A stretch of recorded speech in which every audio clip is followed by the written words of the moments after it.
$180,000 in merchandise was stolen from a camera shop. Shoplifting on a large scale. Thief breaking into cars in broad daylight. So there's a city out there that lets you steal anything for $1,000. And it's disrupting citizens, businesses, and the idea of law and order. That's crazy. There is nothing you can do. The police are doing nothing and thieves are taking advantage. And so I wanted to explore the nuance on how society should respond to crime. But again, is this just the case of the media overrepresenting the extremes? Or again, is this city too far gone and is it past the point of return? So to find out, it was time I explored San Francisco. The cops are involved with this. You can also cut this interview short if you're tense right now. Do you ever feel bad? Nah, hell no. I gotta eat too. Those people right there, we could rob them. You have a problem? I'll you right now. In San Francisco, crime, staffing shortages, and police response times are all getting worse. Because when stats show that there's been a 17% increase in homicides, 21% increase in car break-ins, and a 10% rise in vehicle thefts over the past year, it's undeniable that crime is on the rise. The city is on the verge of collapse. And it's one reason thousands are leaving San Francisco every year. My kids have to leave the city. They don't want to raise kids in a place that's so scary, right? And so I was curious to ask the locals who've stayed if they've had any encounters with crime. So I'm curious, a lot of people have been talking about San Francisco and crime. Like, what are your thoughts on it? The media plays up a bunch of bullshit that there's so much crime. I feel completely safe. I've lived in the ghettos of Philadelphia. Like, it's not that bad. And there's a difference between shoplifters and somebody like pulling a gun against your head. Like, it's not as bad as people play it up to be, I think. What do you think about the crime here in San Francisco? Oh, it's bad. That's a one-word answer. It's bad.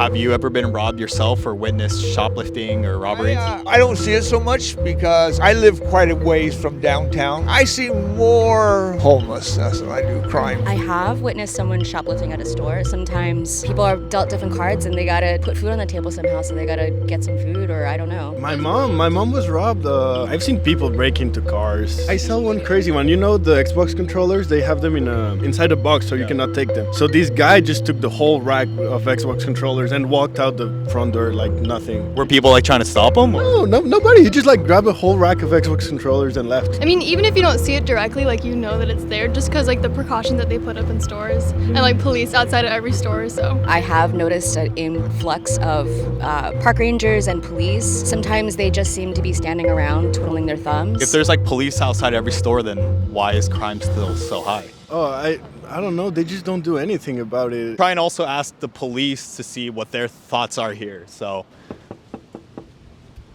hi. How's it going? Do you happen to have a quick moment? We're making a documentary on crime in San Francisco to see if the media portrayals of it is accurate or inaccurate, and wanted to see if we could get your voice as well. No, I don't. Let me ask my lieutenant. See. Okay. He might listen. Nah. Oh no, you're good. Are you sure? Yeah, I'm sure. Thank you. Cool. Thank you. Okay, so they weren't down, but I feel like they want to talk, but they probably just don't want to put their job on the line. But we'll try and figure out a way to get them to interview.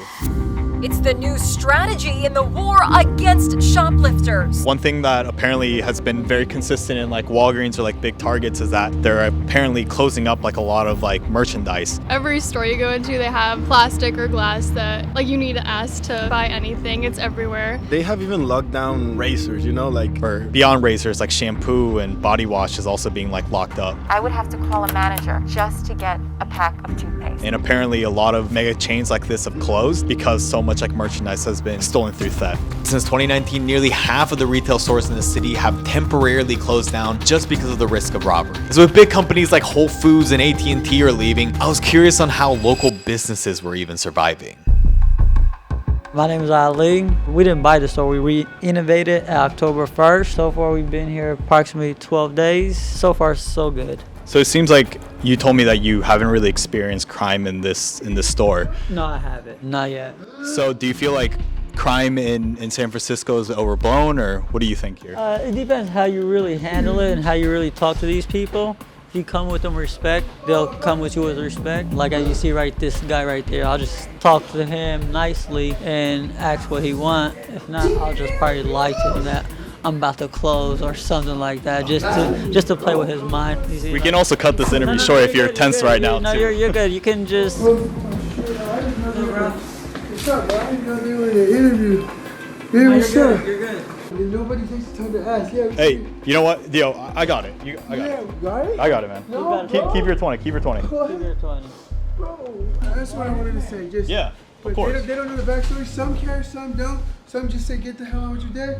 Some say have a great day. That means a lot. There's not much crime. It's a lot of mental ill people. Mental ill and abuse leads to drug problems. If you don't mind me asking, have you ever been robbed at your store, or people came in to like... People have come in and try to take products and stuff like that. But, you know, at the end of the day, it's like all this stuff is replaceable as long as anybody doesn't get hurt. Wow, so like when that happened, did you just let him take it? And there's really nothing you can do. You try to call the police. Police have bigger problems to deal with, so...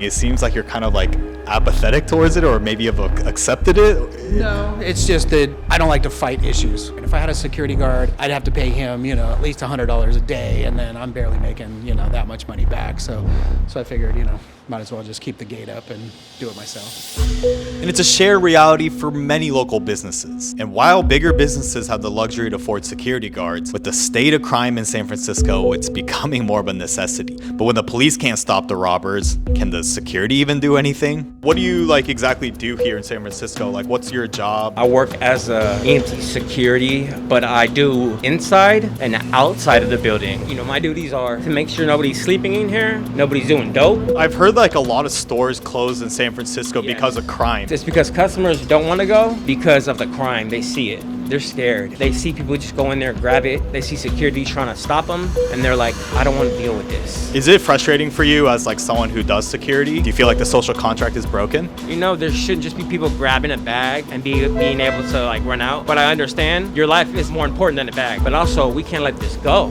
because then it's just going to be like an okay thing. So do you witness like a lot of like shoplifting on a day-to-day basis? 3 cars came up. 7 guys ran up in Dior, stole shitload of bags, ran in the car, and took off, bro. Have you ever had to like get into like physical altercations? Oh yeah, I got pepper sprayed. Oh really? Yeah. By thieves or? Yeah, that's why I got my baton, my radio. Oh, shit. I got my gloves. Knock him out, get the f away from me, asshole. F you. You f***ing problem, get out of here, asshole. See, like this, with your friend. He's a drug addict. See, he doesn't even know where he's at. Look. People are loud, they yell. You know, this is like a daily basis. Is it a daily occurrence? What's that? Oh, that? Yeah. 3, 4, 5 times a day. When open air drug markets are allowed to continue, you have to wonder, is somebody getting paid? Because if they really wanted it gone, it wouldn't be here. What do you mean by that? That someone's on the take. The person that was the head of the police union in San Jose got busted for putting fentanyl on the streets. So the cops are involved with this. The cops are putting the drugs on the streets and getting money out of it. I think it's a slap in the face to police officers. How much tougher can they be on crime when they're part of the crime? Do you think San Francisco should be tougher on crime? Yeah, for sure, for sure. But do you think it should come from the police? Yes, the police is their job. It's really the people is really doing something about it. And with what I'm learning through this investigation, as well as the holidays coming up, it's reminding me how important it is to protect what's important to you, whether it be your car, your home, and especially your loved ones. Because part of exploring the unfamiliar isn't about living recklessly in the now, but also careful planning to secure an even better future. So thanks to our sponsor, Policy Genius, who knows how valuable your time is. And so they make it easy to compare life insurance quotes from America's top insurers in just a few clicks to find your lowest price. With Policy Genius, you can find life insurance policies that start at just $292 per year for $1 million of coverage, and some options offer same-day approval and avoid unnecessary medical exams. And with their licensed award-winning agents that work for you and not the insurance companies, and with no incentive to recommend one insurer over another, you can definitely trust their guidance. And so no wonder that they have thousands of 5-star reviews on Google and Trustpilot. Your family deserves a peace of mind, and a life insurance policy from Policy Genius can give that to them. And so head to policygenius.com/gen or my link in the description to get your free life insurance quote to see how much you can save. And now, back to the video. So now that we heard from the people that are feeling the effects of the crime, I was curious on hearing from those committing the crimes. Like, who are these people and do they just have no shame? Because the more I look into it, the more I'm realizing that it's a real problem. Property crime has gone up exponentially over the last few years, and particularly larceny theft. which can range from shoplifting shoes, stealing $1,000 laptops, and even cars. All right, another brazen theft at a San Francisco drugstore. Breaking into cars in broad daylight. In 2021, along with a 21% increase in car break-ins, there's been a 10% increase in vehicle theft. So I want to talk with these car thieves themselves, but how? When you explore the unfamiliar, opportunities just come up. This is Cleve. He's an audience member that's been helping me film this very video this whole time. And not only has he been killing it, he also just told me that he could put us in contact with some car thieves. Like, I guess he knows a friend of a friend of a friend type thing. And this was great because I needed to find out exactly why these car thieves are able to commit and get away with such acts. Because would they be doing it if the city was tough on crime? So it was great that we finally had it in, but I was conflicted. Because even though he's been great, could I really trust Cleve and the car thieves that he was introducing me to? But like I said, I guess we gon' see. What time are you ready? Can you explain me more about, like, what's gonna happen? Yo, what's good, bro? Cleve told me that you used to do it, but then you stopped. Is that right? So I'm taking a break right now. It's too hot out here, so I'm not gonna lie. But it used to be popping back then. I used to hit for like, I'm gonna just talk to you in person, you know? Yeah, no, for sure. We're gonna head out in like 20 minutes or so. We'll see you soon, all right? I thought this guy quit. No, Roger was the guy who originally made the chat, but he stopped responding. So both these guys do it. Okay, so now we're about to actually meet up with like the people who do this, who actually steal cars. What do you think, man? It'll be very interesting. Yeah. All right, man. So, I mean, thanks for doing this interview, but for sure. I'm curious, like, how long have you been doing this? Since I was like 15, to be honest, bro. How old are you now? I'm 20, bro. So I'm curious, like, what got you into it? To be honest, bro, it's just money, bro. You know what I'm saying? You gotta just make your money and then just make it out the hood. That's it. So I imagine that some people that you were close with probably were doing this and that got you into it. Like, yeah, I got a few people that got looked up and shit, but I ain't gonna speak about that. Walk me through like your process of like bipping. Well, right off the bat, you gotta know what you're doing. I got that Tesla right there, but if you don't know what the you're doing, you're gonna get your face caught up because those cars, the cameras turn on like this. Okay, so never do a Tesla is what you're saying. Yeah, I see this fucking BMW right here. I see something I like in it, just do it. Obviously, this person got money, so he has to have something in it. So you target like more expensive cars in the beginning? Yeah. Do you ever target certain people or are you? Nah, I do that. I'll do it on anybody or whatever. So you don't discriminate when it comes to. I never thought about it like. Good to know. For example, right here, those people right there, we could rob them. We could run up the stairs. Or with them, we could rob them and take their car. So I'm curious, like, what got you into this? Was this like? I didn't have no money, so I really was doing it for the money. I just started doing it, and then I started hanging around with other people, and they were doing it. So I was like, all right, let's go. You feel me? Do it together. What kind of like background did you come from? What was like your family life like? Yeah, my mom was good with me and everything. My dad too, but I obviously had other shit going on. I was f***ed up. I wasn't always home. I was always outside doing some other shit. How often do you do this? Probably like 3-4 times a week or more. How long are you planning on doing this? Do you feel like this is something you'll always do, or? I just do it whenever I feel like I need a few dollars, to be honest. So do you have like another job? Nah. Not to like sound like a dad or anything, but I'm curious, like what are like your long-term goals? I ain't trying to look for a good job, like a good job. Something I like to do is, I would like to be a mechanic. You feel me? I'm only doing this shit for the money. I ain't do this shit for the fun of it. What's like your plan to eventually become a mechanic? It seems like right now, I'm sure the money's probably good and you're probably used to like the routine if you've been doing it for 5 years. What's kind of like your process to be able to get out of it? As soon as I feel like I'm able to go and do it and not like on it, I'm gonna just stop doing this shit. If I know I'm able to get a job that's gonna pay me good, I don't need to do that shit, so just quit. Have you seriously thought about leaving it? Oh yeah, I did stop for a minute. I did stop for a minute. So you must feel some sort of guilt. Only when my mom be looking at the TV on her phone and she tells me about it. You know how some people look at Oh, I see it. They're like, wow, these people are crazy. I'd be like, damn. How would your parents feel if they found out what they knew what you did? Be mad, be upset. How does that make you feel? F***ed up. It does make me feel f***ed up.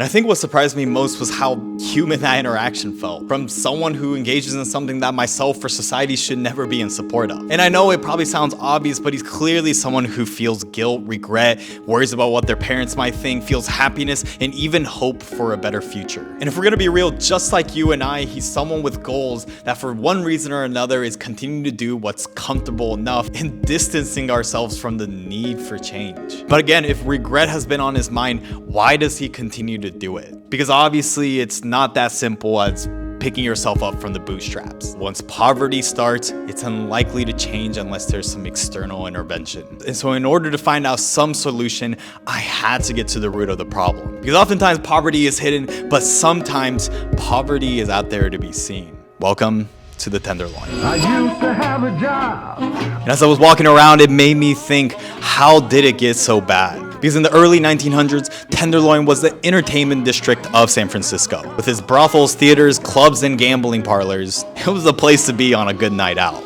But then it all changed. In the middle of the 20th century, the movie industry of San Francisco completely collapsed. Studios closed, people out of jobs, and even City Hall removed the cable cars in its routes. And with no one coming in and out of Tenderloin, very few businesses survived and other activities took its place. As a previous entertainment haven, it quickly became a haven of endless drugs and crime. Yes, Tenderloin was influential for the LGBTQ community in the 60s and 70s and created an affordable housing scheme during that time, but as seen now, things haven't really improved. Because even with the cheap rent options as low as $300 a month, price is not seen anywhere in the city. Due to a multitude of reasons, there are many homeless and suffering. But there are some that are trying to make things better. My name is Kusar Mobley. I'm a community ambassador with Code Tenderloin. We help people get jobs, connection to housing, food, clothes, resources. Code Tenderloin is a workforce development company. We pride ourselves on removing barriers. A barrier could be a drug addiction. A barrier could be a continuing path in and out of prison. So we meet the people where they are and we attempt to find out what it is that they need. I'm curious, like, how did you get into this yourself? I came out of prison. I went to prison for robbery. I just did 24 years. Robbery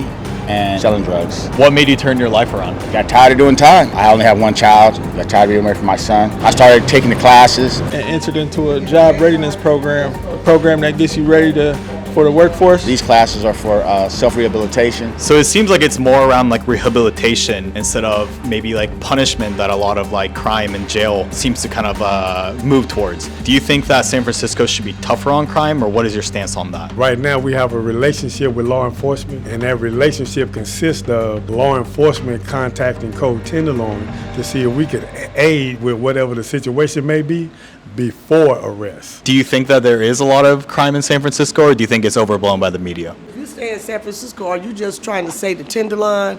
No, I mean just Tenderloin. This is the most safest place that you could be at. Why is that? Because people care about people. Homeless people, they don't know each other and they become friends, and you have 3 or 4 people that's not the same nationality staying in tents and watching out for each other. We're a support system because we all have lived that lifestyle. Me, myself, I was addicted to drugs, suffered from mental illness. Because when done right, proper support is all sometimes people need. But at the same time, without law and order, can we even have a functioning society? Because if the government wants to put an end to it, it seems like something can be done. In fact, it can even happen overnight. Chinese Communist leader Xi Jinping visited San Francisco for a conference recently, and it seemed like overnight all the homelessness and drug problems was gone. But did that actually solve the problem or just hide it? Because as it turns out, the streets are getting worse again after his departure. So when the cleanup was for show rather than a solution, is it up to the people to figure it out? What do you think is the solution to reduce crime, homelessness? They need to really figure out where they putting the money at. Someone came up with the idea of using a lot of money to militarize the police force, and we don't need that.